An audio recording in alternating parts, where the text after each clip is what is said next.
Il était une fois un poussin, un petit poussin. Il vivait bien au chaud dans une maison d'un centre urbain, quelque part en France où s'installait doucement l'hiver. C'était les vacances, le ciel était gris et clair. Le lendemain, encore une fois, l'école resterait fermée. Il regarderait plutôt les dessins animés. Noël approchait, tout était parfait. Et c'était un de ces hivers un peu figés dans le temps, dont on se souvient plus tard chaleureusement. Jacques Chirac était encore président et la PS2 rythmait nos après-midi d'enfants.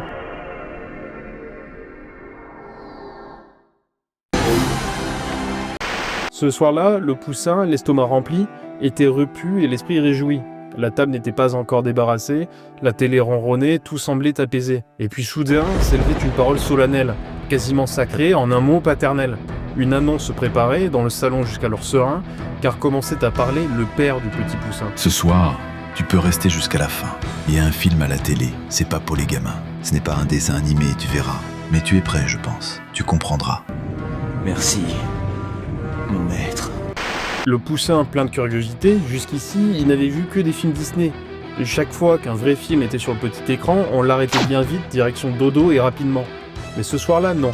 Le droit lui fut accordé. Voir un vrai film jusqu'au bout sans se faire virer. Alors, le petit poussin s'installa confortablement, il fixait l'écran comme on fixe une étoile d'antan, et ce qu'il vit alors le marqua pour longtemps.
Les yeux du poussin n'avaient jamais vu ça, des sales gueules fracassées par le soleil, la vie et l'alcool, des silences plus parlants que n'importe quelle chanson, des paysages dont l'infinie grandeur était un appel à l'aventure. Le poussin ne connaissait rien à la vie, et dans ce film, il a vu la cruauté et la compassion, la violence et la honte, le remords, l'avarice, il a vu la guerre, il a vu la justice des hommes, il a découvert des personnages au passé trop lourds pour que leur présent ne soit pas chaotique et leur futur sans issue. Le petit poussin avait vu ce soir-là ce que le cinéma pouvait lui proposer de plus sublime. Dans la lumière bleutée de la vieille télé familiale, quelque chose s'était passé. Premièrement, ce poussin était devenu cinéphile, et ensuite, il a découvert celui qui deviendra l'un de ses réalisateurs préférés. Dans ce film, tous les thèmes de sa filmographie sont déjà là. L'histoire de l'Amérique, la violence, la corruption, la justice, la manière dont se fabrique un héros. Mais ce réalisateur, ce n'est pourtant pas Sergio Leone, car dans ce film, un acteur crève clairement l'écran. Sa nonchalance, son jeu minimaliste, ses répliques cultes, n'importe quel gosse a rêvé d'être un cow-boy grâce à lui. Quelques années plus tard, le petit poussin comprendra que cet acteur mystérieux était aussi un immense réalisateur. Et il s'agit bien sûr de Clint Eastwood. Et ce qui est beau, c'est que ce moment, ce premier contact avec le cinéma,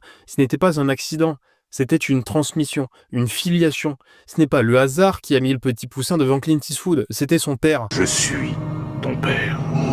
Et si je vous parle de ça aujourd'hui, c'est parce que ce geste-là, ce lien entre un père et son enfant, ce lien silencieux mais fondamental, c'est le cœur d'un film. Ce film, c'est un monde parfait, l'un des plus beaux qu'Eastwood ait jamais réalisé, l'un des plus tendres et légers, mais aussi l'un des plus tristes et pessimistes, et malheureusement l'un des films les plus sous-estimés de sa filmographie, et surtout incompris. Alors aujourd'hui, le petit poussin vous emmène pour un road trip au Texas, boire du coca, fumer des clopes et bouffer des burgers dans des diners.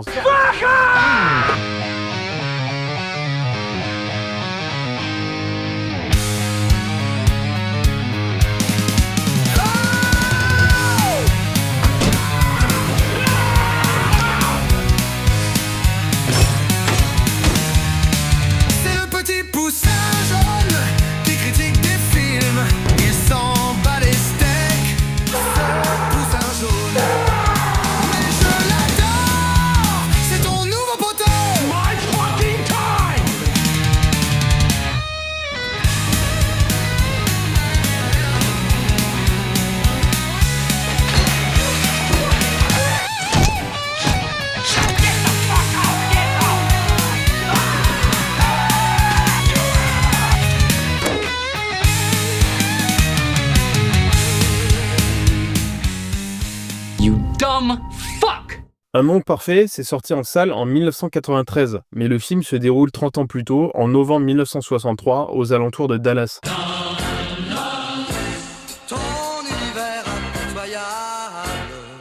Il met en scène Butch, joué par Kevin Costner, un criminel qui s'est évadé de prison avec un complice. Dans leur fuite, ils prennent en otage un petit garçon, Philippe. Au bout de quelques heures, Butch décide de tuer son complice quand il réalise qu'il est trop dangereux, et s'ensuit alors un road movie au cours duquel va se tisser un profond lien d'affection entre le criminel et l'enfant. En parallèle, s'organise une chasse à l'homme, organisée par le ranger Red Garnett, joué par Clint Eastwood, et épaulée par une jeune criminologue, Sally Garber, interprétée par Laura Dern. Non, Bob est un très bon père. C'est ce qu'un homme peut faire de mieux dans sa vie, Philippe. L'aspect évident du film, c'est cette relation père-fils qui va naître entre Butch et Philippe, car les deux réalisent vite qu'ils ont un point commun. Ben, on a des tas de choses en commun, Philippe. Nous aimons tous les deux le coca, et aucun de nous deux n'a eu un père qui valait quelque chose. Ça, c'est un point récurrent de sa filmographie. Les liens de sang n'ont que peu d'importance pour Clint Eastwood. Dans ses films, les pères sont la plupart du temps de mauvais pères. C'est le cas de Val Kowalski dans Grand Torino, qui peut plus blairer sa propre famille, de Frankie, qui ne parle plus à sa fille, de Chris Kyle, qui voue sa vie à l'armée et non à ses gosses, ou bien sûr, l'un de ses derniers films qui tourne entièrement autour de ce thème. Rien n'est plus important que la famille. Ne faites pas comme moi. J'ai fait passer le travail avant la famille. Par contre, Clint Eastwood préfère plutôt des relations de solidarité qui se créent entre des petites communautés. Aux pères de sang, il préfère les pères de substitution. Du chef d'État qui donne des conseils de leadership à un joueur de rugby, du vieux xénophobe qui prend un jeune en manque de repères sous son aile, de l'entraîneur macho qui apprend à une fille à boxer. Vous mettez tous les deux en mini-jupe. Ou bien sûr Sort la loi, qui va apprendre la vie, la liberté et l'indépendance à un gosse. Le film commence par deux prisons. Une littérale pour Butch, de laquelle il s'évade avec son complice, et une autre métaphorique, celle de Philippe. Car même s'il vit dans un foyer doux et chaleureux, tous ses désirs de petit garçon sont freinés par la religion de sa mère, qui est témoin de Jéhovah. Tous les plaisirs de l'enfance lui sont interdits. On n'a pas le droit de faire la quête d'Halloween. Hein? Ma maman nous l'a interdit. C'est comme un jeu, pourquoi? C'est contre notre religion. Donc, quand ces deux-là se retrouvent ensemble sur la route, on comprend bien qu'il ne s'agit pas d'un simple road trip comme les autres. Les films de Clint Eastwood sont très souvent des voyages existentiels, marqués certes par l'instabilité et l'insécurité, mais qui permettent surtout aux personnages de s'élever moralement. Butch, à travers ce périple, s'imposera donc comme la figure paternelle que le petit Philippe n'a jamais eue. Il lui donnera des conseils. Qu'on se comprenne bien tous les deux. Voler, c'est mal, d'accord? Mais s'il y a quelque chose dont t'as besoin et que t'as pas le fric, bah, tu peux toujours emprunter l'article. Il lui montrera la simplicité de la vie. On est dans la nature, Philippe. Pourquoi tu vas pas pisser contre un arbre? Il lui servira de modèle à suivre, voire même à copier. Il lui fera comprendre la différence entre les paroles et les actes au cours d'un dialogue culte. C'est que c'était presque une menace, non? C'est pas une menace. C'est un fait. Et petit, tiens le volant. Dans 2 secondes, je vais te bousiller le nez. C'est une menace.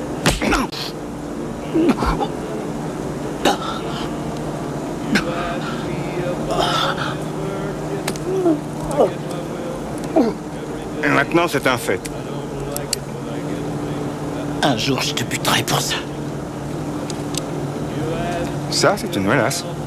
Il lui fera entrevoir un début de réalité sur les relations entre les hommes et les femmes. Je lui ai embrassé le cul, hein. Je suis un gros chaud de la bite. Tu sais quoi, je vais te casser tes petites pattes.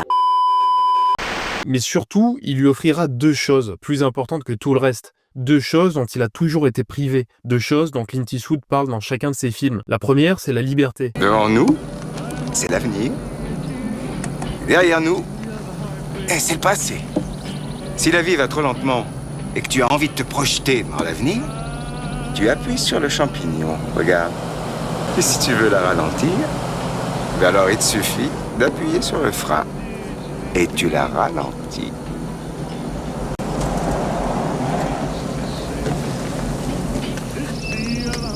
Et ça, c'est le présent, Philippe. Profites-en tant qu'il est là. Et la deuxième, c'est la responsabilité individuelle. Tout au long du film, Butch incite Philippe à faire ses propres choix et à prendre ses propres décisions, à exprimer non pas ce qu'il ressent, mais ce qu'il pense. À toi de choisir, Philippe. Comme tu veux, Buzz. T'es assez grand pour décider. En un seul petit voyage en bagnole, Butch aura permis à Philip non seulement de jouir de sa condition de petit garçon, mais en plus de devenir un homme, chose que lui-même n'a pas pu faire quand il était enfant, car Butch a été élevé par un père criminel et la plupart du temps absent. Ce manque l'a façonné de la plus mauvaise des manières. Il a grandi sans repères affectifs et sa trajectoire de vie n'a été qu'une succession d'incarcération, d'échecs et de violences. À travers sa relation avec Philip, il tente une forme de rédemption. Il transmet ce qu'il n'a pas reçu, il lui apprend le refus d'être une victime et l'aspiration à décider seul de sa destinée. Les gars comme nous, Philippe, il faut qu'on se débrouille tout seul. On a un destin pas comme les autres. Or, en souhaitant casser ce cercle vicieux du manque, il ne fait que prolonger celui de la violence. Car si l'on peut reprocher une chose à Butch, c'est bien de transmettre aussi de la violence en héritage à Philip. Mais cette violence, ancrée au plus profond de Butch, et si elle lui avait été transmise elle aussi par un père, pas par son père biologique, mais bien une figure paternelle de substitution, ou plutôt un système. Oh, c'est pas très grave. Le juge a eu un autre avis et m'en a filé pour 4 ans à Gatesville, la plus dure de toutes les prisons du Texas. Ah oui, c'est là que ce petit salaud a appris à être criminel. On a déjà vu ça quelque part. La justice est l'un des grands thèmes de la filmographie de Clint Eastwood. Pas seulement la justice en tant que concept moral, mais plutôt son application concrète et tous les travers qui lui sont associés. La bureaucratie, l'incompétence de la police, la corruption, les erreurs judiciaires, l'administration toute puissante, son contrôle par les élites, l'acharnement médiatique qui accompagne tout ça, Eastwood la filme souvent comme bancale, violente et dépassée. Le film met en scène une chaîne d'événements où chaque figure d'autorité échoue et est même parodiée. Dès leur première apparition, toutes les figures d'autorité sont parodiées. Regardez-moi ce plan. Le ranger avec ses bottes sur le bureau, le drapeau américain, la corne de bison, avec la petite criminologue derrière, elle aussi parodiée, tout habillée en rose, toute pomponnée et maquillée. Ces flics-là, qui se prennent pour les derniers des cow-boys, sont eux-mêmes pleins de préjugés. Et la dernière quoi? Secrétaire. Penny Monroe. Eh bien, je pense que vous me confondez. Moi, je viens de Huntsville, je suis envoyée par le gouverneur. On en reparlera quand il faudra porter quelque chose de lourd. Et ce qui est présenté comme un gadget ultra sophistiqué, bourré de technologie, est en fait une vieille caravane de merde. Technologie américaine. Caravane qu'ils n'arriveront de toute façon pas à conduire correctement. Red, le shérif, est dépassé. Quel putain de saloperie. Entouré de fonctionnaires inefficaces et incapables de comprendre réellement les motivations de Butch. Cette incompétence n'est pas une exception. Dans la plupart de ces films, les figures bureaucratiques sont méprisées. La police incompétente dans l'échange, l'acharnement du FBI dans le cas de Richard Jewell, le racisme de l'institution dans Jugé coupable, ou l'inhumanité de l'administration dans Sully. D'ailleurs, petite parenthèse, son mépris des règles, des protocoles et de l'attention excessive pour les moindres détails se retrouve aussi dans ses méthodes de travail. Il est connu pour sa rapidité, son efficacité et son économie des moyens. Clint Eastwood tourne peu de prises, souvent même qu'une seule, fait confiance à ses comédiens et reste fidèle à son équipe technique. Il travaille vite, bien, sans fioritures et fait confiance à son intuition. Les tournages des films de Clint sont des machines bien huilées. Tout est très fluide. Tout le monde est très calme, très concentré. C'est presque de la magie. C'est difficile à expliquer. La scène où on me voit découvrir le corps, je crois que c'est la première prise, ou peut-être même une répétition. Ce qui confère à ces films une forme de dépouillement qui colle parfaitement à son univers moral, et tout particulièrement pour un road trip léger comme un monde parfait. Cette méthode lui a valu d'ailleurs quelques tensions avec Kevin Costner, qui est un acteur beaucoup plus perfectionniste. Les deux n'ont d'ailleurs plus jamais retravaillé ensemble. Ce refus du conformisme traverse toute sa filmographie. À la justice défaillant des hommes, il préfère ceux qui restent fidèles à leurs principes et font preuve d'un bon sens moral. C'est peut-être ça, en fait, le péché originel du personnage de Red. Le tribunal pour jeunes délinquants vous a enregistré comme amicus curiae. Preuve apportée par une personne étrangère à l'affaire dans l'intention d'influencer le juge. Bah dites-moi au moins pourquoi Heinz en a pris pour 4 ans à cause d'une balade en voiture. La vérité est que le père de Heinz était un criminel de carrière. Si le juge avait laissé le petit retourner vivre avec lui, il se tapait en 1 an un casier judiciaire long comme le bras. J'ai payé à ce juge un T-bone et je lui ai dit qu'il fallait boucler le petit. Je lui ai dit que c'était le mieux à faire. Durant l'enfance de Butch, Red a fait preuve d'un paternalisme inconscient. En l'envoyant en prison, il croyait préserver son enfance. Au contraire, il l'a détruite et il l'a mis sur le chemin du crime. Red représente cette administration américaine, se croyant toute puissante et ne faisant que perpétuer le cycle de la violence en décidant unilatéralement pour ses propres citoyens. Ça vous rappelle des souvenirs? Ils ont un dossier sur moi aussi. C'est les années 60, Red. Ils ont un dossier sur tout le monde maintenant. Avec plus de 40 films, Clint Eastwood a dessiné un portrait complexe de l'Amérique. Dans un monde parfait, mais finalement dans tous ses autres films, il s'intéresse à ses contradictions. Une nation qui prêche la liberté mais impose l'obéissance, qui glorifie la justice mais tolère l'inégalité. On y retrouve l'obsession de l'Amérique pour l'émergence des figures héroïques, mais aussi sa fascination pour la violence. Un dilemme parfaitement illustré par American Sniper par exemple. Clint Eastwood aime profondément son pays, mais il est pourtant lucide vis-à-vis de son histoire. Cette contradiction d'une nation qui est capable du pire comme du meilleur, elle est parfaitement illustrée par l'écriture de ses personnages. Ils ne sont ni bons ni mauvais, ils essaient simplement de faire au mieux. Non, je suis pas un homme bon. Je suis pas le pire non plus. Quitte à assumer leur héritage de violence. Cette dualité est symbolisée à l'écran par l'utilisation des ombres et de la lumière dans sa photographie. Un film aussi léger qu'un monde parfait est rempli de clairs-obscurs. Ce genre de plans, on les retrouve dans tous ces films. $1 Million Baby en est peut-être le paroxysme. La question que l'on peut se poser, c'est pourquoi ? Pourquoi ce clair-obscur dans un road movie qui loue pourtant la liberté ? Pourquoi mettre un gosse innocent aux côtés d'un criminel multirécidiviste ? Pourquoi nous montrer les paysages américains dans ce qu'ils ont de plus verdoyant, si c'est pour se moquer de ces institutions ? Mais la réponse, il nous l'a pourtant mise sous les yeux depuis le début du film. Pour vous donner un petit indice, Un Monde Parfait est sorti la même année que Dans la ligne de mire, avec Clint Eastwood justement. Allez, un autre indice, Kevin Costner était au sommet de sa gloire à l'époque, car il avait joué 2 ans plus tôt dans un film qui s'appelait JFK.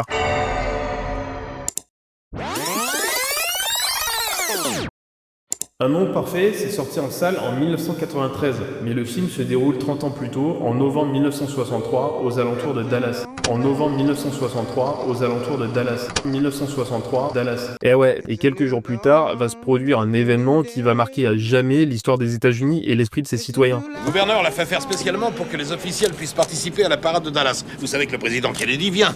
Ouais, je l'ai entendu dire. Mais le plus triste dans ce drame, c'est qu'il sera le premier de l'une des pires périodes de l'histoire américaine. From Dallas, Texas, the flash, apparently official, President Kennedy died at 1 p.m. Central Standard Time. You know how I feel.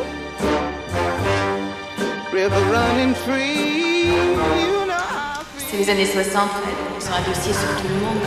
Blossom on the tree. You know how I feel. It's a new dawn. It's a new day. It's a new life for me.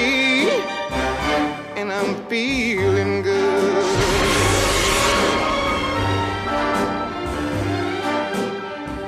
Dragonfly out in the sun, you know what I mean, don't you know? Butterflies all having fun, you know what I mean. Sleep in peace when day is done, that's what I mean. And this old world is a new world and a bold world for me. Yeah, yeah.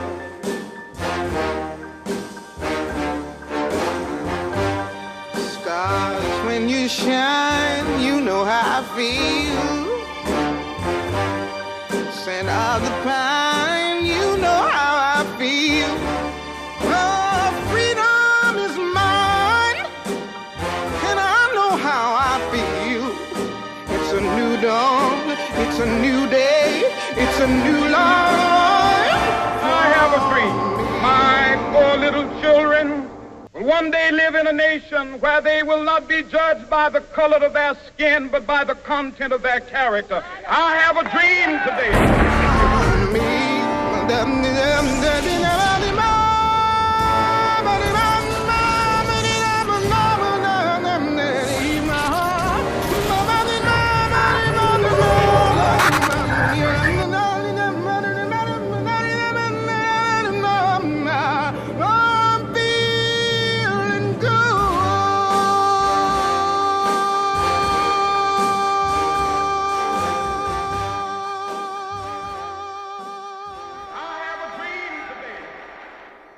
Les années 60, avec leurs guerres, leurs assassinats politiques et leurs tensions raciales, vont exacerber la mauvaise conscience américaine. C'est la fin d'une période dorée de l'Amérique. Elle qui venait de gagner la guerre contre le mal, de libérer la planète, de refinancer la construction de ses alliés grâce au plan Marshall, tout en profitant d'une croissance économique insolente. Cette Amérique va tout d'un coup buter face à ces contradictions. Le rêve américain tremble et le monde parfait, promis aux concitoyens, apparaît comme un mirage. Clint Eastwood filme cette époque non pas avec nostalgie mais avec lucidité. Il pointe les angles morts d'un système qui produit des exclus, des marginaux et des fugitifs. La rédemption que tente d'obtenir le criminel au contact d'un enfant, c'est la rédemption qu'essaie d'offrir Clint Eastwood à son pays à travers tous ses films. La question du titre, Un monde parfait, est profondément ironique. Le monde parfait, c'est celui qui a été gâché par la violence américaine et celui qui a été corrompu par sa classe dirigeante. Le monde parfait, ce n'est qu'une parenthèse, un bref répit, un sursis au milieu d'un monde en fait profondément pourri.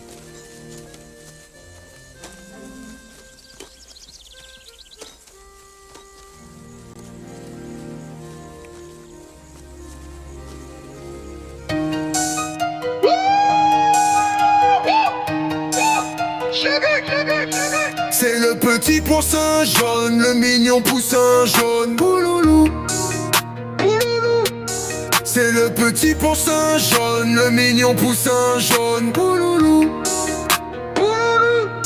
Son fat de crâne là on dirait le boule à ta daronne.